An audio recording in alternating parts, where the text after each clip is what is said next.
I dag vil jeg gerne snakke lidt om kvalitativ metode. Kvalitativ metode er, når man lytter til folk eller observerer dem.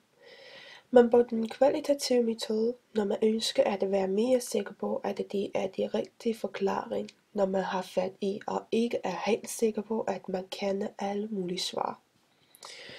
Det er vigtigt, at man ved præcis, hvad man vil observere på, inden man går i gang.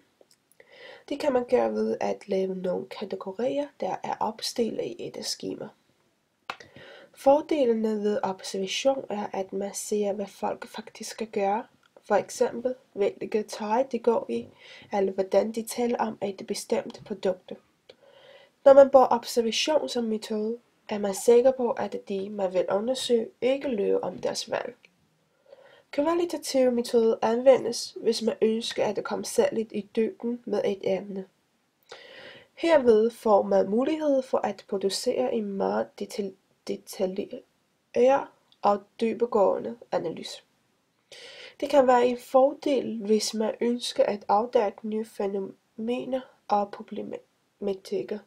problematikker. Interaktion mellem interview og respondent giver mulighed for uddybelse og begrundelse af svar. Der er større fleksibilitet i forhold til kvantitativ metode.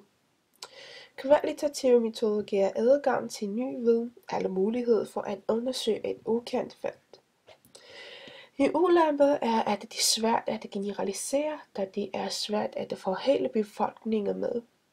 Da det også er meget subjektivt, kan man ikke rigtig konkludere på noget eller generalisere, hvilket også kan fremkomme som en fejl. Ulempen ved metode er, at den tager lang tid, og hvis man for eksempel skal interviewe mange mennesker.